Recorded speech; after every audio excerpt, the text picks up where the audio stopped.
लकसभा बिसायख'थिखौ नोजोर बोनानै बिटिआर हालामाव गुबुन गुबुन राजखान्थि हान्जाफोरा गावबा गावनि हान्जाखौ गोख्रों खालामनायजों लोगोसे जयनिं हाबाफारि लाबोदों। बेबादि समावनो दिनै बिटिसिनि 14 नं चिरां दुवार बियाब सिंनि आस्राबारि प्राइमारि बिपिएफ हान्जानि मावथि सोद्रोमाफोरा बिटिसिनि इएम रन्जित बसुमतारिनि न'आव फैनानै इउपिपिएल हान्जायाव जयेन जायो। बिपिएफनिफ्राय इउपिपिएल हान्जायाव हाबफैनाय साफ्रोमखौबो बरायनानै लानायजों लोगोसे प्रमद बर' दैदेननाय बिटिसि सोरखारखौ गोजोननाय फोरमायनानै इएम रन्जित बसुमतारि बिथाङा खौरांगिरि मेलनि गेजेरजों बिटिआर हालामा प्रमद बर' दैदेननायजों आबुङै सोलायनाय लाबोनो हादों।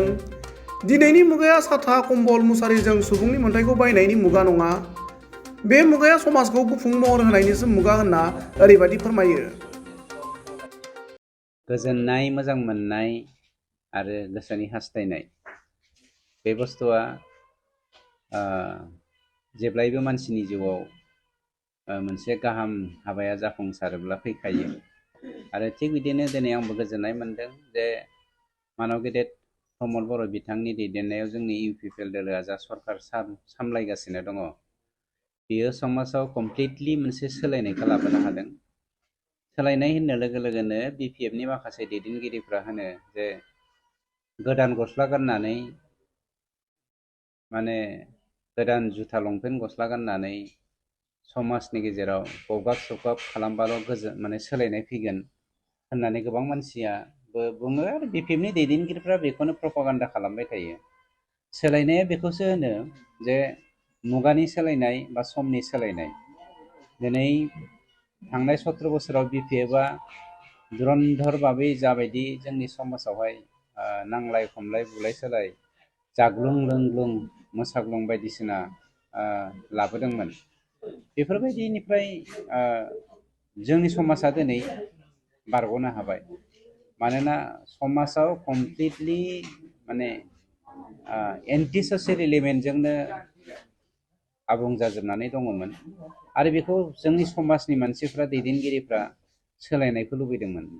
बेफोरबायदि सोलायनायखौसो सोलायनाय होनो आरो बेखौ मोजां मोननानैनो दिनै आस्राबारि प्राइमारिनि गामिनि दैदेनगिरिफ्रा गंफा गामिनि दैदेनगिरिफ्रा मैयाबो सासे दुलाराय हारिमु आफादनि सासे दैदेनगिरिया बिथाङाबो बिपिएफनि दैदेनगिरिमोन, स्ट्रं दैदेनगिरिमोन। बिथाङाबो दिनै थांनाय हराव जयेन जाफैदों इउपिपिएल दोलोआव। दिनैबो आस्राबारि गामिनि दरथाम गामिनि दैदेनगिरिफ्रा जोंनावहाय जयेन जाफैबाय। बेनिखायनो लिडारफोरखौ जों जयेन खालामग्रोनायनि गुबै जाहोनानो जादों बिथांमोना मावनाय दांनायजों लोगोसे गावसोरनि गामिखौ सोलायहोनायनि जा लुबैनाय बेखौ स्पिड आप खालामनो लुबैनायनि थाखाय जों बिथांमोनखौ दा जयनिं खालामग्रोबाय। फैगौ जोंनि नैबे दुर्गा फुजानि उनावनो आस्राबारि प्राइमारिनि सिङावहाय जोङो 500निफ्राय 600खौ जोङो कनफार्मखा जयनिं खालामगोबा। हयथ' 700बो जानो हागौ, किन्तु 600आ प्राय कनफार्म। गतिके जोंनि गुबै थांखिया जादों समाज बेबस्थाखौ गुफुं खालामनाय आरो आबुं महर होनाय। बिपिएफनि दैदेनगिरिफोरजों लोगोसे बिपिएफ सापर्टारफ्रा बुंबाय थायो जे दा आथिखालाव सोलिनाय सरकारा साथा बायदिसिना कम्बल बायदिसिनाखौ राननानै होआखै होननानै। बेखौ नोंथाङा सोंनाया मोजाङानो जादों आरो जनसाधारनाबो बेखौ मिथिनो गोनां दङ।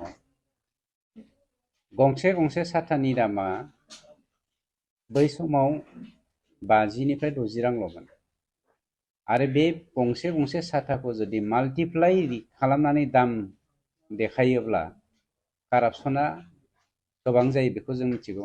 आरो बेखौनो थांनाय 17 बोसोराव बिपिएफआ खालामदोंमोन, जायनि जाहोनाव दिनै जोंनि समाजावहाय साफ्रोमबो जोङो 3000 crore धारखौ बिपिएफआ खालामना गालांनाय धारखौ जों फाफ्लियाव लानो गोनां जादों बा खर'आव रुजुननो गोनां जादों।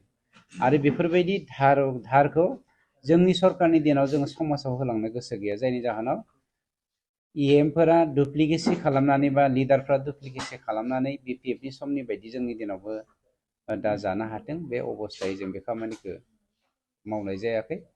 आरो मानसिनि जिउखौ आं सासे भारतीय नागरिक हिसाबै आंहा जा गुदि मोन्थाय दङ, बे गुदि मोन्थायखौ साथाजों बायनाय, कम्बलजों बायनाय, मुसारिजों बायनायनि मुगा नङा दिनैनि मुगाया। जोंनि मुगाया जादों समाजखौ गुफुं महर होनायनि मुगा, जायनि जाहोनाव जों बेफोरबायदि गाज्रि एलिमेन्टफोरनिफ्राय जोंनि समाजखौ संरैखा होनायनि दायित्वखौ जोङो जेब्लायबो मावलांगोन। मानोना जोंबो मोनफा मोनफा सोमावसारग्रा हान्जानिनो साफा साफा सोद्रोमामोन, जायनि जाहोनाव जोंहा रेसपन्सिबिलिटि दङ। बेनिखायनो जोङो BPFनि प्रिन्सिपलनि पिउरलि जोङो नर्थ पल साउथ पल जानानै जों खामानि मावगासिनो दङ। BPF हान्जाया जयनिं हाबाफारि लागासिनो दं बाक्सा उदालगुरि। मैया जे BPFनि जयनिं प्रग्राम जादोंमोन, नोंथांमोनानो दंखायोमोन। जोंनि काजोल माबानि सान्थिफुरनि समबाय समितिनि BPFनि सासे आइजो मेम्बार देरहालांनाय, बिथाङाबो BPFआव जयेन जाहैफिनबावदों। बे मोनसे उदाहरन। आरो जायफोर मैया बामोनगाव एरियानि जयेन जाहैदों, बेफोरथ' BPFनिनो मा होनगोन, हाग्रामानि हटेलाव थानानै, हाग्रामानि बै मा होनोमोनलाय रिजर्ट ना मा होनो, बेयाव थानानै सानफ्रामबो जौ लोंग्रा जुवा गेलेग्रा मानसिफ्रासो जयेन जादों। बेवहाय जोंहा समाजाव मा खहा दं? थारमाने BPFनि आखला बेनो, थांनाय 17 बोसोरावहाय मानसिया गिनानै BPFनो भट होदोंमोन नालाय, दा बै मानसिफोरखौनो, गावसोरजों थाखानाय मानसिफोरखौनो BPFनि कार्ड गैखाया बिसोरनाव, किन्तु BPFनो भट होबोदोंमोन, बे मानसिफ्रासो दा BPFआव जयेन जाबोदों। दाखालि आसामिसाव मोनसे ओंखारदोंना, मैं BPFতে आছিলো, আকৌ एबार BPFৰ माफ्लारफोर पिन्धिलो होनना बुङो। बेफोरनिख्रुइ देरसिन आरो मा उदाहरन नांबावगौ? BPA मैया मोनसे मेल लादोंमोन सार, बे मेलावहाय बिथांमोननि मा BPI भटार पार्टी इन्टारनेशनेल, अके, बिथांनि दैदेनगिरिया बुंदों खौरांगिरिफोरनि सिगाङाव जे BTCनि हाग्रायाव मानै मोसा दं, बेखौ फोजोबनायनि सम जाबाय होननानै बुंदों सार। बिसोर मा बुंदों? BPI भटार पार्टी अफ इन्डिया, बिसोरथ' फैसा खांना जाग्रा पार्टीसो। थगाय थसि जायो। थांनाय बाराव खाम्फानो 3.5 लाख थाखा होनानै फाननानै, गावसोरनि भटखौ मोनगोन होननानै फाननानै, खाम्फाया 3.5 लाख ना 5.5 लाखआव होना बायबाय।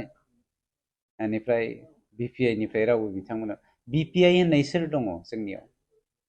BPIनि जाय लिडारफोर, सान्थिफुराव सानैसो दङ, बिसोरथ' फैसा खांना जाग्रा मानसिफोर गोजासो। बेफोरखौ रायलायनानै लाब गैयालै। समाजावहाय मोनसे बिलोआव माफा मानै ना सिंगिया थाखायो, आरो बे ना सिंगिजों थालायलायबा गावजों गाव गावलायलायनानै दादु जानाय बायदि जाफबजोबलांगोन बिसोरो।